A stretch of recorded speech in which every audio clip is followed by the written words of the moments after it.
श्रवण करोगे। जो भक्त ध्रुव थे, भक्त ध्रुव की अवस्था कितनी थी? मात्र 5 वर्ष के बालक थे वे, और 5 वर्ष के बालक होते हुए भी भगवान के परम धाम को प्राप्त कर लिए।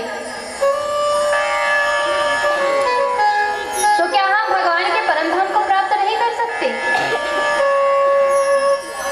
परंतु हम क्या विचार करते हैं? हम अभी भजन नहीं, हम तो वृद्ध हो जाएंगे, बुढ़ापा आ जाएगा तब भजन करेंगे।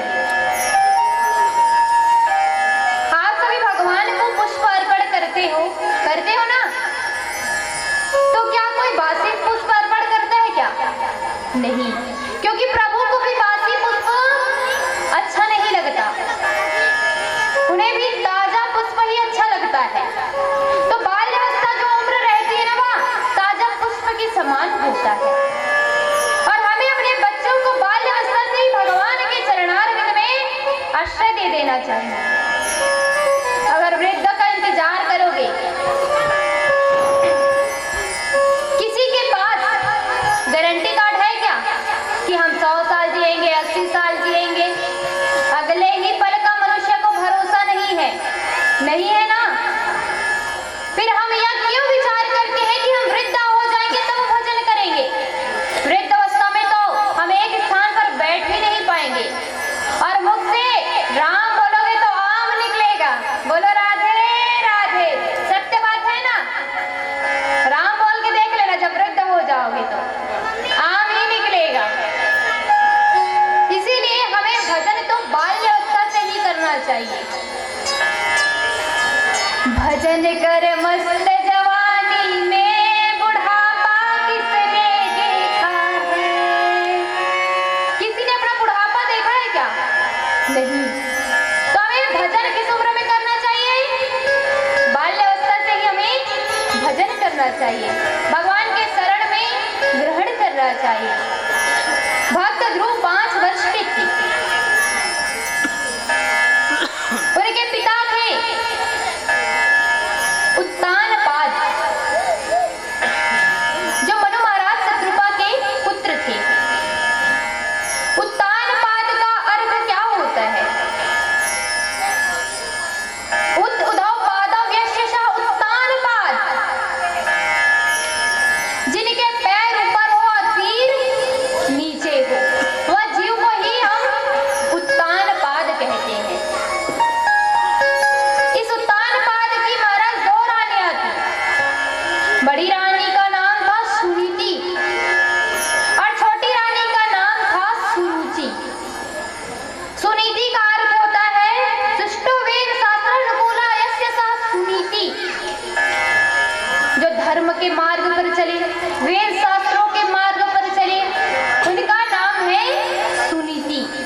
और सुरति, जो मनमाने आचरण से चले, जिन्हें वैदिक नियम के विधान अच्छे नहीं लगता हो, उनका नाम है सुरुचि। और ध्यान से देखिए तो उत्तानपाद जीव हम ही हैं, हम ही है ना? जब हम माता के गर्भ में रहते हैं तो हमारे पैर ऊपर की ओर होता है और सिर नीचे की ओर होता है। इस जीव को ही उत्तानपाद कहते हैं।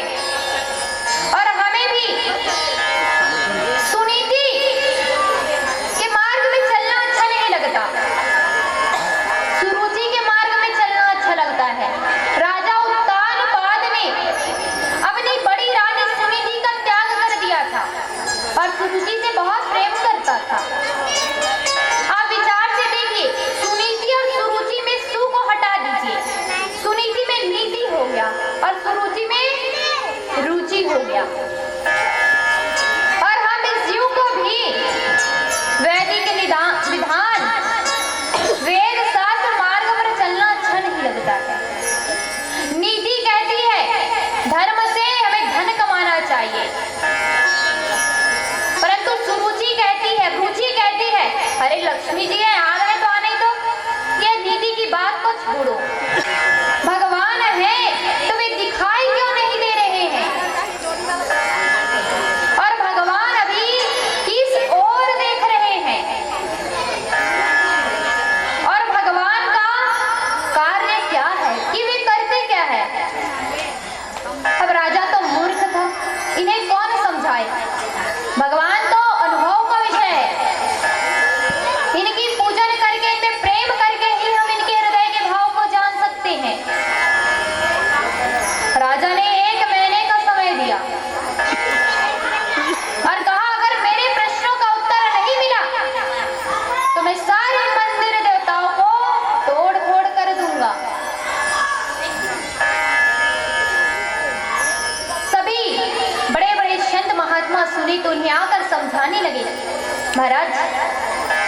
यह तो समझाने का विषय है,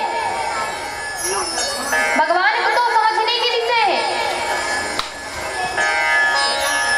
उन्हें आप ऐसे ही समझ नहीं पाओगे। पहले भगवान के हृदय के भाव को जानो, उसके पश्चात ही आप प्रभु को समझ पाओगे। अब राजा तो नास्तिक था, उन्हें कौन समझाए? वह किसी की बात को ही नहीं समझ रहा था। आज महीने का अंतिम दिन था, सभी दुखी थे प्रजा में। अगर राजा को आज किसी ने उत्तर नहीं दिया तो राजा तो सारे मंदिर देवताओं को तोड़वा देगा। एक वृद्ध थे, अपने घर में ठाकुर जी के पास जाकर कहते हैं, हे प्रभु, आप ही कुछ ऐसा कीजिए कि राजा को बुद्धि हो जाए। आप विषयों के चिंतन वाले नहीं हैं, आप तो परखने के अनुभव का विषय है। वह वृद्ध रोने लगा, भगवान को पुकारने लगा। उनके घर में एक 5 साल की छोटी सी बालिका थी। वह अपने बाबा के पास जाकर कहती है, बाबा आपको क्या हुआ, आप क्यों रो रहे हो? बाबा ने संपूर्ण बात बता दी। वह 5 साल की बच्ची कहती है, बाबा बस इतनी सी बात है, मैं अभी राजा को जाकर उत्तर देकर आती हूँ। और वह बच्ची राजा के पास चली गई। राजा उनका उपहास सुनाने लगा, अरे पुत्री, तुम्हारे बाबा भी है कि वे भी मुझे उत्तर नहीं दे पाए, तो तुम 5 साल की बच्ची क्या मुझे उत्तर दे पाओगे? पुत्री ने कहा, राजा पहले तो मुझे दूध पीना है। राजा ने अपने दास दासियों से स्वर्ण के पात्र में दूध मंगाया। जब ये दूध ले आए, अब वह बच्ची दूध में अपने हाथ को ऐसे ऐसे करने लगी। राजा कब से यह दृश्य देख रहा था। वह कहने लगा, ये लगता है मुझे पागल है, पगला गई है ये लड़की तो। फिर वे प्रदान प्रदान नारद जी महाराज भक्त ध्रुव को 12 अक्षर का मंत्र देते हैं। वह मंत्र कौन सा है? ओम नमो भगवते वासुदेवाय। बाकी अन्य मंत्रों का केवल जाप होता है, परंतु यह 12 अक्षर मंत्र ऐसा है जिनका जाप भी करते हैं और इस मंत्र का संकीर्तन भी होता है। आइए हम बड़े भाव के साथ इस मंत्र का जाप करते हैं। ओम नमो भगवते वासुदेवाय। ओम नमो भगवते वासुदेवाय। ओम नमो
करने लगे। और जैसे ही चौथा महीना लगा, 12 दिन में मात्र एक बार श्वास लेते। भक्त ध्रुव को देखिए, वह तो केवल 5 वर्ष का है और 5 वर्ष में इतना कठोर तपस्या किया है, जिससे सारा, अगर आप भक्ति में तपस्या करोगे तो आपकी मृत्यु नहीं होने वाली, भगवान आपको तुरंत दर्शन दे देंगे। ध्रुव जी महाराज एक पैर में खड़े होकर अंगुष्ठ के बराबर कठोर तपस्या करने लगे, इस मंत्र का जाप करने लगे। ध्रुव जी महाराज की अवस्था तो मात्र छोटी थी। ओम नमो भगवते वासुदेवाय। ओम नमो भगवते वासुदेवाय।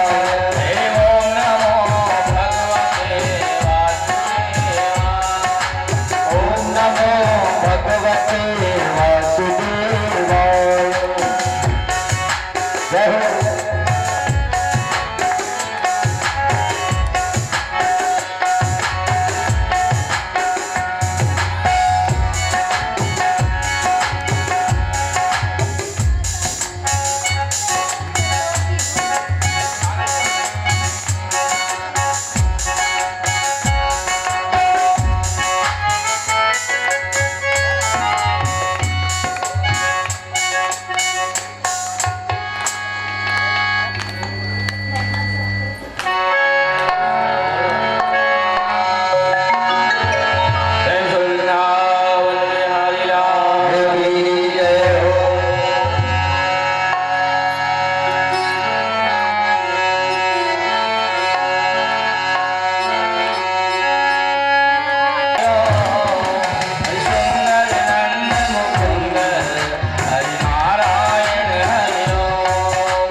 हटा दिया। ध्रुव जी महाराज चटपटा कर अपने नेत्रों को खोल लिए और जिस छवि का वे दर्शन कर रहे थे ना, साक्षात उसी छवि का उन्होंने दर्शन साक्षात उन्होंने अपने सामने पाया। वे बड़े प्रसन्न हो गए। ध्रुव जी महाराज भगवान के स्वरूप को देखकर मोहित हो गए और वे कहने लगे, ध्रुव जी महाराज ने कहा कि वरदान मांगो। किस वरदान के लिए आए थे तुम? ध्रुव जी महाराज कहते हैं, प्रभु मैंने आपका दर्शन कर लिया, इतना ही बहुत है। आपके दर्शन मात्र से मेरे सारे हृदय की कामनाओं के बीच अंकुरित नष्ट हो गया। भगवान ने कहा, परंतु तुम तो पिता की गोद में बैठने की इच्छा से आई थी, इसीलिए मुझे तुम्हें वरदान प्राप्त करना पड़ेगा। ध्रुव जी महाराज भगवान की बड़ी सुंदर स्तुति गाना चाहते हैं। अब भगवान पहली बार उनको दर्शन दे रहे हैं तो विचार करते हैं कि आज मैं पढ़ा लिखा होता तो मैं प्रभु से दो चार बातें कर लेता, परंतु आज तक तो मैंने स्कूल की शकल भी नहीं देखा है, तो मैं कैसे प्रभु से बातचीत करूं? ध्रुव जी के हृदय के भाव को जान गए वे और भगवान ने अपने संग को अपने मुख से स्पर्श करके ध्रुव जी के कपोलों में स्पर्श करा दिया। ध्रुव जी महाराज को कपोल मात्र से सारे वेद वेदांत गीता पाठ का स्तर अध्ययन हो गया, कंठस्थ हो गया उसे। अब उन्होंने बड़ी सुंदर भगवान की स्तुति की। वे कहते हैं, प्रभु योऽन्ता प्रविश्य मम वाचमिमां प्रसुप्तां सञ्जीवत्या किल साक्षीधरा स्वधाम्ना अन्याश्च हस्तचरणश्रवणत्वगाधी प्राणानमो भगवते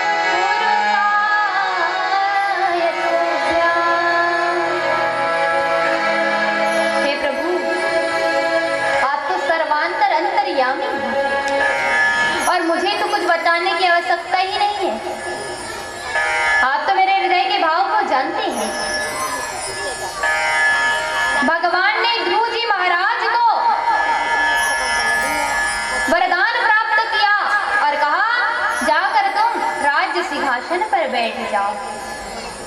उसके पश्चात तुम मेरे सबसे ऊपर अंतिम पद ध्रुव लोक को प्राप्त करोगे, जहां तक आज तक मेरा कोई भक्त नहीं पहुंच पाया है। और भगवान ने 1-2 वर्ष राज सिंहासन करने के लिए नहीं, उन्होंने पूरे 36 वर्ष सिंहासन करने के लिए प्रदान किया। ध्रुव जी महाराज भगवान से आशीर्वाद लेकर वे लौट गए, अपने माता पिता के चरणों में प्रणाम किया। ध्रुव जी महाराज का विवाह हो गया। जब मृत्यु का समय आया, भगवान ने अपने भक्त के लिए विमान भेजा, जिसमें यमराज सवार था। यमराज ही मुक्ति है। ध्रुव जी महाराज धन्य हैं, मुक्ति के शीश पर अपने चरण को रखकर विमान पर चढ़ गए। जब वे विमान में चढ़ गए, जब वे विमान जाने लगे, उन्हें अपनी माता सुनीति की याद आने लगी और कहने लगा, भागवत दर्शन, अरे रुको रुको, मुझे अपनी माता का याद आ रहा है, स्मरण आ रहा है, मुझे अपनी माता, मेरी माता को भी साथ लेकर तो चलिए। महाराज उन्होंने कहा, धन्य है भक्त ध्रुव, जिनके कुल में ऐसा परम भक्त जन्म लिया हो, उनकी माता पीछे कैसे रह सकती है। ध्रुव जी महाराज जो सामने विमान जा रहा है ना, उसमें तो आपकी माता विराजमान है। बोले भक्त ध्रुव की जय।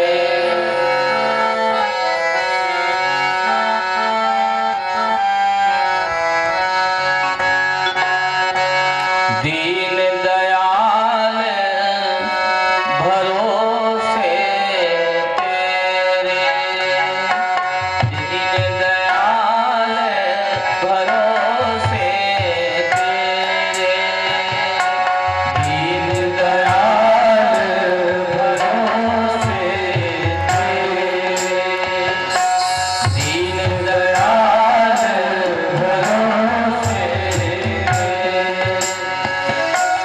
सब परिवार चढ़ाया तेरे, सब परिवार चढ़ाया तेरे, दीन दयाल भरोसे तेरे, दीन दयाल भरोसे तेरे।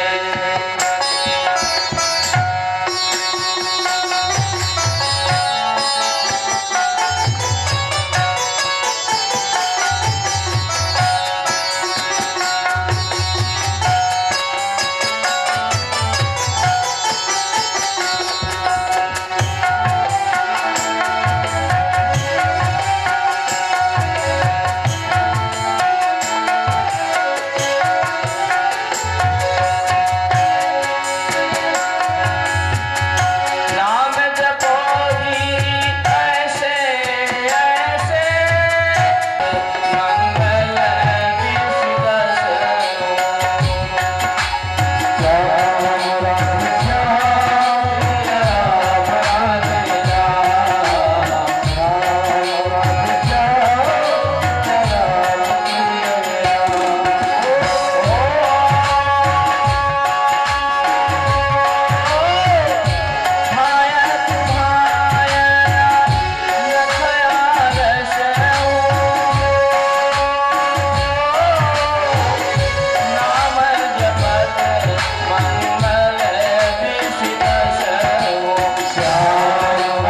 राम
चाहिए, जिससे हम भगवान के परम धाम को प्राप्त हो सके। बोले भक्त वत्सल भगवान की जय।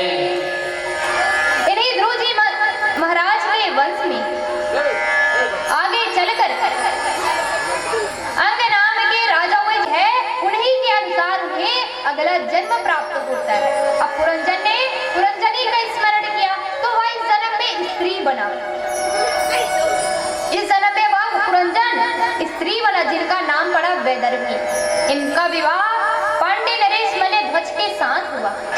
वे वन में चले गए। पांडे नरेश मल्यध्वज राजा तो उनका प्राणांत हो गया। वैदर्भी पुरंजन ही है ना।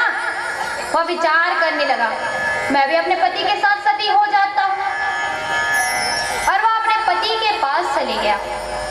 जैसे ही वह सती होने लगा, उनका मित्र, कौन था उनका मित्र? फिर से ध्यान से नहीं सुन रहे हो आप? बताओ ना, कौन है उनका मित्र? अविज्ञात आया। अविज्ञात ने कहा, अरे देवी जी, मैं तुम्हारा मित्र हूं। पुरंजन ने कहा, अरे तुम्हें लज्जा नहीं आती? मैं अपने पति के साथ सती हो रही हूं और तुम मुझे ही अपने मित्र बताते हो। मैं आज तक तो किसी पुरुष को मित्र ही नहीं बनाई हूं। अविज्ञात ने कहा, जय हो पतिव्रता नारी, मैं तुम्हारा मित्र अविज्ञात हूं। मैंने तुमसे कहा था कि तुम आकर मुझे भूल मत जाना, पर यहाँ आते तो तुमने मुझे भूल गए। इस प्रकार अविज्ञात कौन है? भगवान है। और पुरंजन कौन है? कौन है? हम सब पुरंजन है। भगवान हमें बारंबार स्मरण दिलाते हैं, परंतु हम इस मोह माया के चक्कर में, पुरंजनी के चक्कर में भगवान को ही भूल जाते हैं। इसीलिए भगवान हमें बारंबार स्मरण दिलाने आते हैं कि मुझे याद करो, मैंने तुम्हें घूमने के लिए भेजा और तुम तो मुझे ही भूल गए। बोलो राधे राधे। बोले भक्त वत्सल भगवान की जय। आप सभी ने 3 कन्या और एक पुत्र, और जो उनके सबसे छोटे पुत्र ज्येष्ठ प्रियाव्रत थे। अब वे विचार करने लगे, मुझे भी मनुष्य के कल्याण के लिए कुछ करना है। उन्होंने देखा सूर्य का एक भाग आधे समय प्रकाशित रहता है और आधे समय अंधेरा रहता है, तो क्यों ना मैं अंधेरा को हटाकर प्रकाशित ही प्रकाशित कर दूं। जब अंधेरा हो जाता है तो प्राणी केवल आराम करने का ही काम करते हैं, जिससे उनका अंधकार में कार्य नहीं हो सकता। हम उनका कार्य करने के लिए इसे प्रकाशित भी कर देते हैं। एक रथेन ज्योतिर्मयेन रजनीमपि दिनं करिष्यामि। रथ में सवार होकर सूर्य की प्रकाश की गति से सूर्य की 7 परिक्रमा कर डाली, और दिन भर तो प्रकाश रहता सूर्य की, और रात्रि में प्रियाव्रत के रथ का प्रकाश रहता। ब्रह्मा जी देखे घबरा कर आए, बेटा तुम ऐसा क्यों कर रहे हो? प्राणियों को उनके आराम विश्राम करने के लिए भी तो समय चाहिए ना।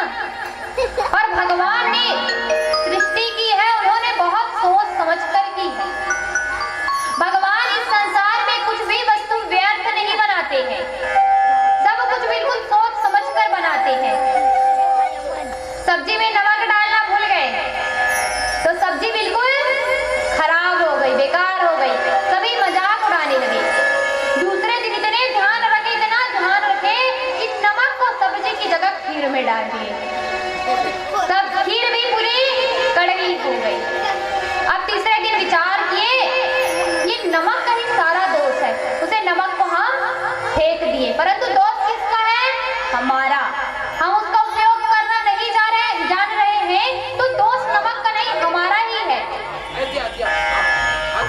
प्रियाव्रत जी महाराज ने 9 खंड की रचना की। एक पुत्र को द्वीप का अधिपति बनाकर वे विरक्त हो गए। पहला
स्तुति करने लगे। जैसे ही इंद्र को पता चला कि यह साधारण नहीं, यह तो साक्षात भगवान है, उन्हें बड़ी लज्जा आई।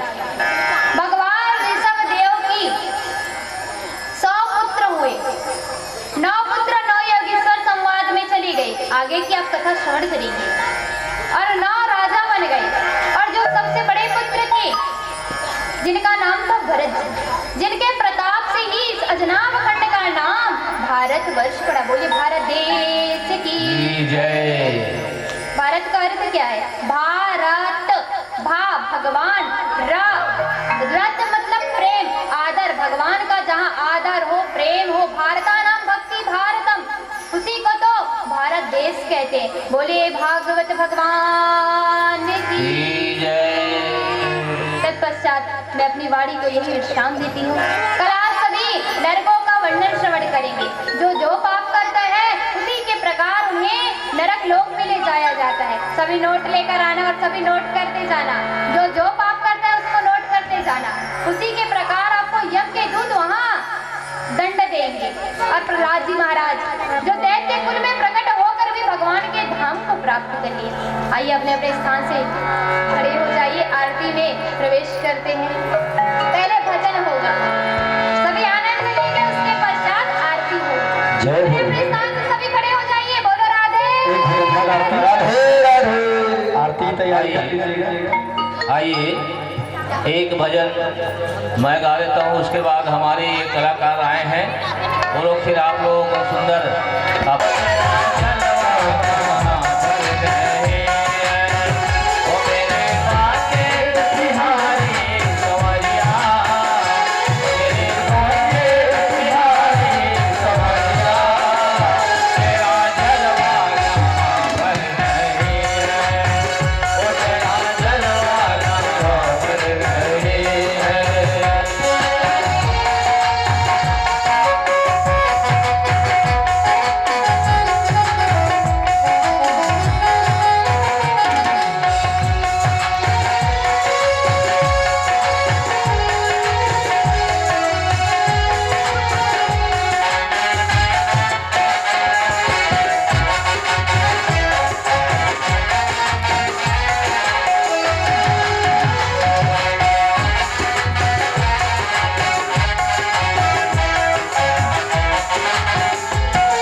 भजन में जो बोला जा रहा है, कहा जा रहा है, उसका भाव को भी समझो।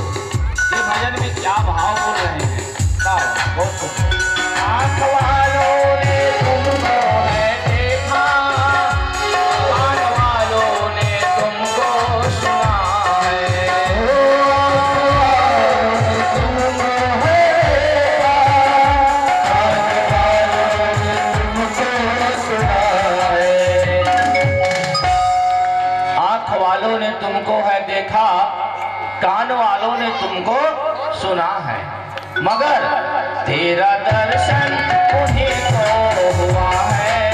तेरा दर्शन उन्हीं को हुआ है, जिनके आँखों में पर्दा नहीं, जिनके आँखों में पर्दा नहीं है। मेरे बाटे बिहारी समरिया, मेरे बाटे बिहारी समरिया, तेरा जलवा कहाँ पर नहीं,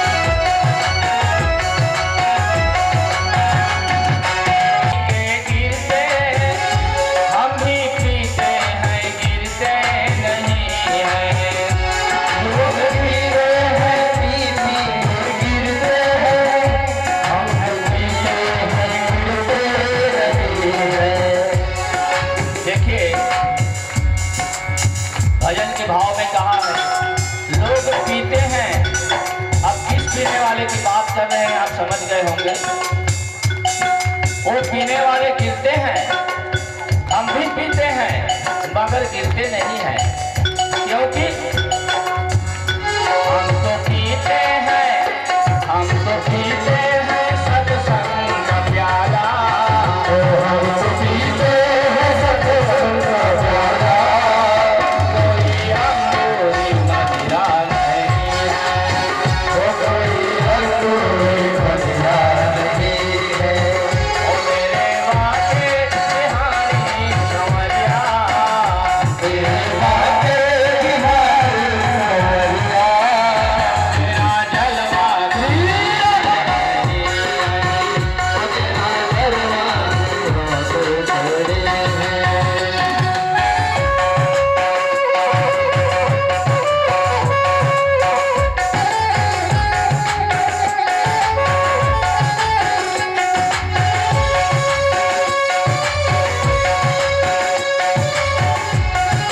वो नशा जल्दी चढ़ता नहीं है, और अगर कहीं चढ़ जाए अभी और आप लोगों के ऊपर चढ़ेगा वो नशा। हमारे भाई साहब बैठे हैं कलाकार, वो जब गाएंगे, मैं तो ज़्यादा नहीं जानता नहीं गाता, लेकिन भाई साहब अच्छे कलाकार हैं, वो जब गाएंगे तब आप लोगों को और नशा चढ़ेगा, लेकिन उतरने का नाम नहीं लेगा। ये नशा जल्दी चढ़ता नहीं है, चढ़ जाए उतरता नहीं है। लोग जीते हैं, लोग जीते हैं दुनिया के, और दुनिया की हम तो दुनिया की परवाह नहीं है। ओ मेरे वाके बिहारी संवरिया, वाके बिहारी संवरिया, तेरा जलवा कहाँ पर है, ओ तेरा जलवा कहाँ पर है।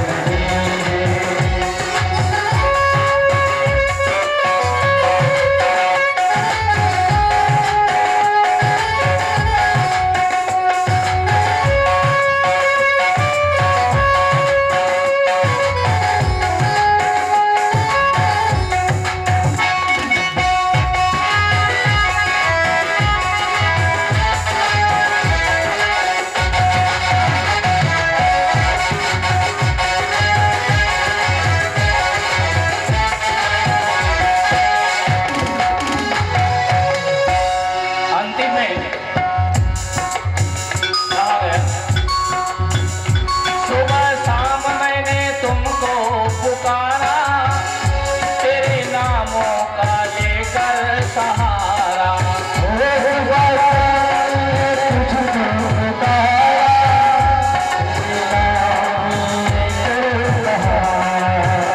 सुबह शाम मैंने तुमको पुकारा, तेरे नामों का लेकर सहारा।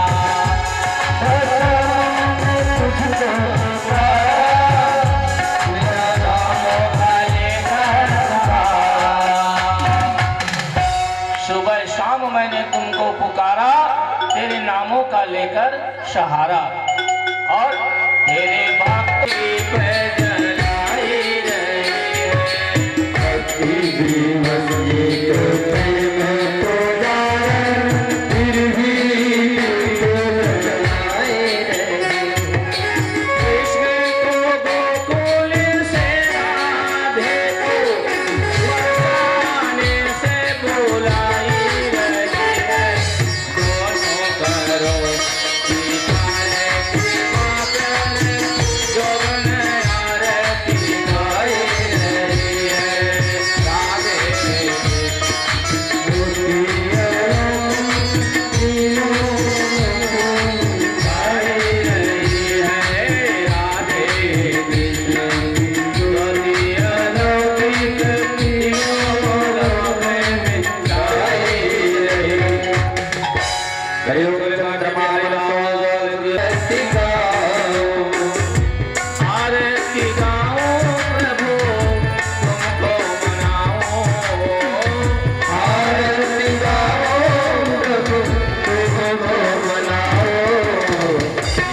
के बिहारी तेरी हार दिखाऊं बाके बिहारी तेरी हार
Hare Hare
सानंद